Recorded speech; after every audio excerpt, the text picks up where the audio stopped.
কথা যদি তারা না রাখে তাহলে আমাদের বিষ কিনে দেবে, আমরা বিষ খেয়ে মরে যাবো।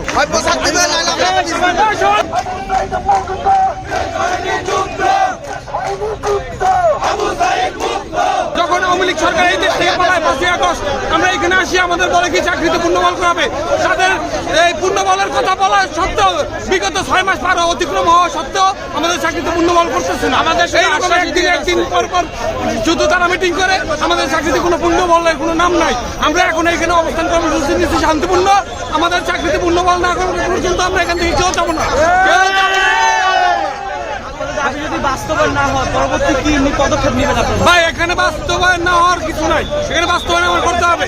আমাদের এখানে তারা কথা দিচ্ছে যে তোমরা 80-85% লোকে চাকরিতে পূর্ণবল হবা, তাদের কথা যদি তারা না রাখে তাহলে আমাদের বিষ কিনে দেবে, আমরা বিষ খেয়ে মরে যাবো, অথবা আমাদের বুকে বুলেট করে মেরে ফেলবে।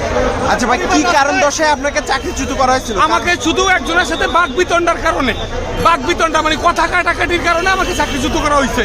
এইটা ভাই অপরাধ হইলো। ডিউটিতে থাকলে একজনের সাথে তর্ক বিতর্ক হতে পারে না, মারামারিও না, বাক বিতণ্ডা।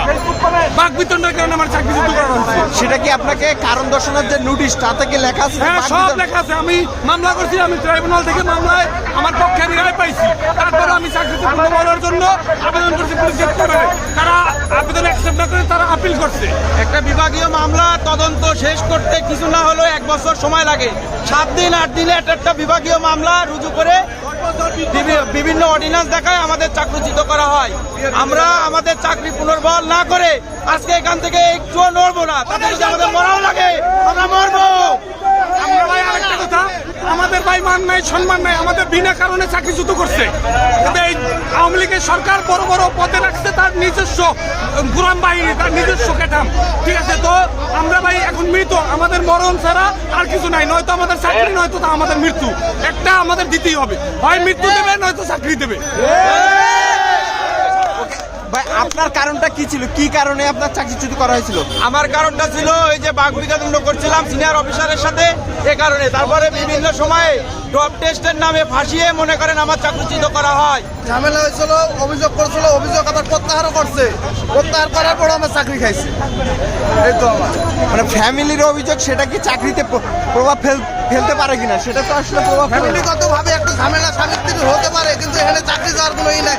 আমার ফ্যামিলি অভিযোগ করছিল, অভিযোগ আবার প্রত্যাহারও করছে, তারপরে আমার সাথে চাকরি খাইছে। এখন আসলে কি যাচ্ছেন আমি আমার সকল ভিকটিম পুলিশ পরিবারের 2200 পুলিশ পরিবারের আমরা নির্বাহী আদেশ চাই। আমরা চাকরিতে পূর্ণবহাল চাই, নাহলে আমরা বিষ চাই। হয় পোশাক দিবে, নাহলে আমরা বিষ চাই। ইন্ডিয়ান সম্বন্ধে করা হয়েছে তা না, হয়তো কিছু কিছু গ্রাউন্ড ছিল, আবার কিছু কিছু এমন গ্রাউন্ড ছিল না চাকরি হতে বা চাকরি থেকে চাকরিচ্যুতি এরকম গ্রাউন্ড ছিল না। কিন্তু কিছু তো কোনো কোনো গ্রাউন্ড তো পাইছে। এখন এটা হয়তো কোনো জায়গায় বেশি করছে, কোনো জায়গায় মানে যা বেশি করে তার চেয়েও বেশি করছে, এটা হতে পারে। আন্দোলন বা সংগ্রাম, এই যে এখন তো দেখতেছে দাবি দেওয়ার নগরীতে পরিণত হয়েছে। এখানে প্রতিদিনই আন্দোলন করতেছে বিভিন্নভাবে। আমরা এর মধ্যে 80% আমারই করতে হয়। আমাদেরকে সবাইকে বলি যে ভাই যত সমাধান হয়েছে আলোচনার মাধ্যমে হয়েছে, জোর করে কোনো সমাধান হয়েছে। রাস্তায় এসে জোর করে কিন্তু একটা সমাধান হয়েছে কিভাবে? আলোচনার মাধ্যমে। আলোচনার মতো থাকবে তোমার যে কর্মসূচি সেটা হতে হবে।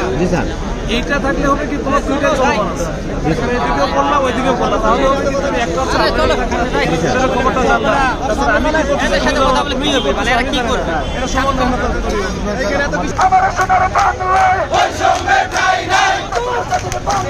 Why so